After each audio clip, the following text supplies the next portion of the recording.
Senhor Jesus, vitoriosa e vitorioso, na aula de hoje vamos falar sobre as promessas de Deus no livro de Salmos. Eu quero trazer aqui, junto com esse curso, alguns salmos bem conhecidos, porém poucas pessoas conseguem perceber as promessas de Deus contidas nestes salmos. E para começar, iremos falar sobre um salmo muito conhecido, que é o Salmo 23. Mas eu quero apresentar, dentro desse salmo, promessas de Deus que estão contidas neste salmo, aonde nós temos e podemos tomar posse e viver estas promessas. No versículo 1 nos diz: "O Senhor é o meu pastor, nada me faltará." Existem outras versões que está escrito: "O Senhor é meu pastor e ele não me falta." Quando nós expressamos a frase "O Senhor é meu pastor e nada me faltará", isso significa que Deus é aquele que supre as nossas necessidades, é aquele que está sempre disposto a nos dar aquilo que nós precisamos e também desejamos. Nesse verso 1, o salmista ele expressa a sua confiança em Deus. E perceba que ele diz que Deus é o seu pastor. Quando Davi ele escreve esse Salmo 23, eu acredito que foi no período onde ele teve a experiência de ser um pastor de ovelhas. E como um bom pastor, ele cuidava do seu rebanho, e ali ele conseguiu aprender princípios básicos a respeito do relacionamento dele para com Deus. Porque qual é o ofício de um pastor? Ele cuida das suas ovelhas nos mínimos detalhes, cuida das feridas, cuida da alimentação e entrega à ovelha os cuidados necessários para ela ter uma vida saudável e de qualidade. E o salmista faz uma alusão do seu relacionamento com Deus como uma ovelha e um pastor. Aqui podemos ver a primeira promessa no Salmo 23. A promessa de que Deus, ele é o nosso pastor e nada faltará. Ou seja, e ele não nos falta. No verso 2, diz assim: "Deitar-me faz em verdes pastos, guia-me mansamente a águas tranquilas." Aqui podemos ver mais uma outra importante promessa desse pastor amado que nos cuida e que nos guarda. Deitar-me faz em verdes pastos representa o conforto e o carinho desse pastor, que não apenas está preocupado com a nossa lã, mas um pastor que está preocupado com o nosso conforto, ao ponto de nos fazer deitar em verdes pastos. Deitar em verdes pastos significa que Deus está nos prometendo que teremos prosperidade e conforto vindo dele, o bom pastor. E a parte B diz mais: "Guia-me mansamente às águas tranquilas." Esta é outra função importante de um bom pastor. Ele não deixa as suas ovelhas dispersas, mas o nosso bom pastor, o poderoso Deus e Senhor, ele nos guia. Aqui podemos ver mais uma outra promessa incrível e extraordinária. Deus está dando-nos a garantia que ele vai nos guiar. Então saiba, meu amigo e minha amiga, que o bom pastor, ele é fiel para guiar você não a águas inquietas, mas as águas tranquilas. Ou seja, o bom pastor nos guia para o objetivo certo e para o caminho certo. É tanto que o próprio Jesus ele disse que é o bom pastor que dá a vida para as suas ovelhas. E ele ainda afirma dizendo: "Eu sou o caminho, a verdade e a vida. e ninguém vem ao Pai a não ser por mim.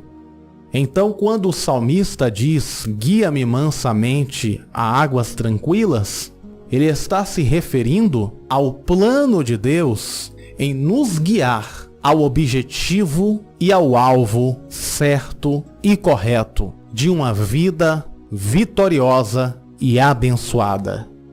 O verso 3 nos diz: refrigera a minha alma, guia-me pelas veredas da justiça por amor do seu nome. Refrigera minha alma significa, ele é aquele que traz para minha alma o conforto, a paz e o equilíbrio. A alma é a sede dos nossos sentimentos. Todos os sentimentos, sejam eles bons ou ruins, procedem da nossa alma. As angústias, as tristezas, as alegrias, as felicidades, provêm de nossa alma. E o salmista está aqui nos revelando uma outra promessa, que ele é aquele que refrigera a nossa alma, ou seja, traz equilíbrio para as nossas emoções. Em segundo lugar, ele diz, guia-me pelas veredas, ou seja, pelos caminhos da justiça, por amor do seu nome. Quando Deus nos guia pelo caminho da justiça, que é o caminho correto, o caminho justo, ele não nos guia simplesmente por guiar. Ele guia por amor do seu próprio nome, ou seja, Deus ele não volta atrás com as suas palavras.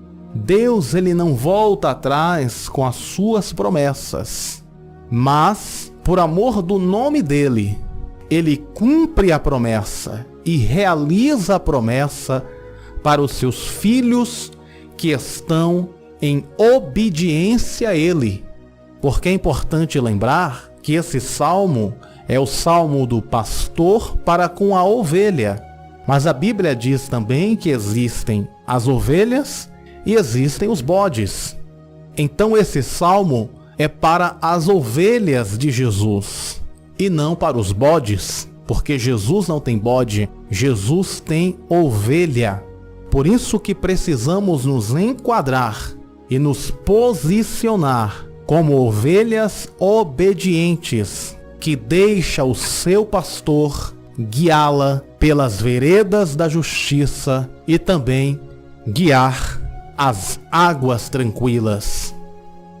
Verso 4: ainda que eu andasse pelo vale da sombra da morte, não temerei mal algum, porque tu estás comigo, a tua vara e o teu cajado me consolam.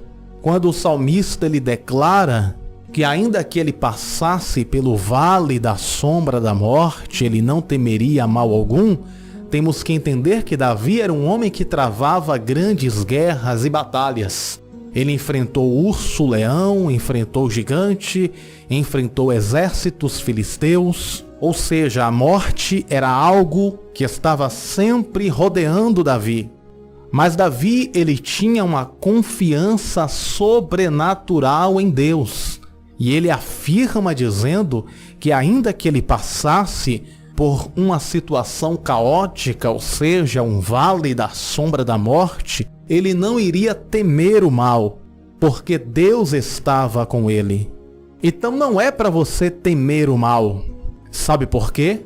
Porque com Deus você é maioria.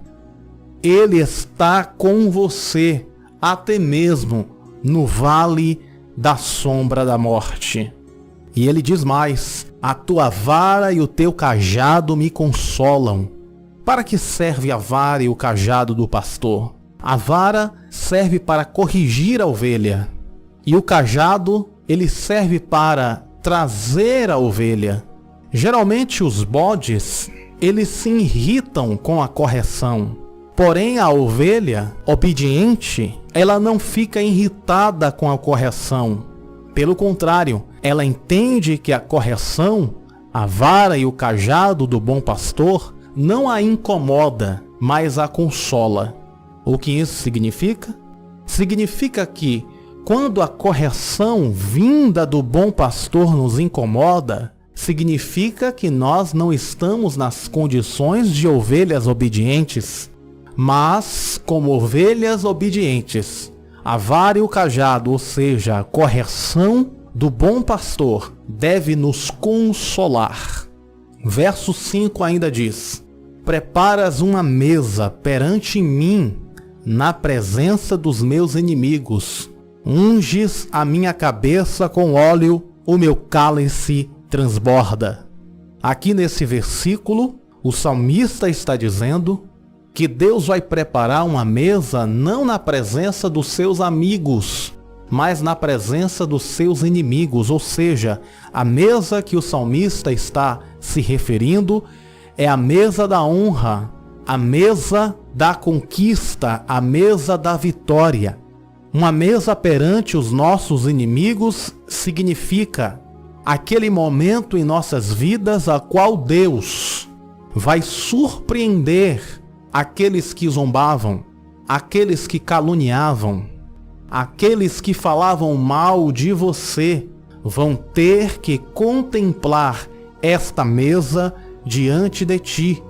O salmista está dizendo que Deus iria preparar um momento, uma circunstância, a qual colocaria os seus inimigos frente a frente com ele.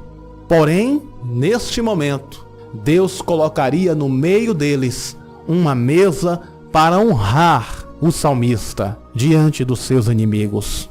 Aqui nós vemos uma outra promessa de Deus, a promessa da reviravolta, quando Deus vai pegar a sua circunstância para te exaltar diante daqueles que te humilharam e zombaram de você.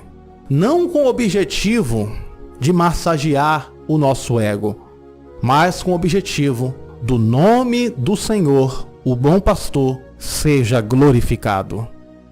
E ele diz mais: unges minha cabeça com óleo, o meu cálice transborda. Quando se realizava a consagração, colocava-se um cálice debaixo da cabeça, e o óleo era derramado sobre a cabeça, e o óleo escorria sobre a face e enchia o cálice, ao ponto de transbordar. Esta unção era utilizada na consagração no Antigo Testamento. Deus está dizendo e nos prometendo nesse salmo que, além de preparar uma mesa de honra na presença dos nossos inimigos, Deus vai nos ungir. O interessante é que, quando o óleo se escorria sobre a face daquele que recebia a unção, como todo óleo, ele brilhava. Deus está dizendo: eu vou te fazer brilhar sobre a terra, e todos verão o teu brilho, o brilho do óleo da unção na tua face e transbordando o teu cálice. Não é à toa que o próprio Jesus nos disse: vocês são a luz do mundo e o sal da terra. E o verso 6, para finalizar, o salmista ainda diz: certamente que a bondade e a misericórdia me seguirão todos os dias da minha vida, e habitarei na casa do Senhor por longos dias. Perceba que o salmista ele diz certamente, ou seja, com toda certeza, a bondade e a misericórdia me seguirão. Existem outras traduções que o texto não diz seguirão, mas o texto diz perseguirão.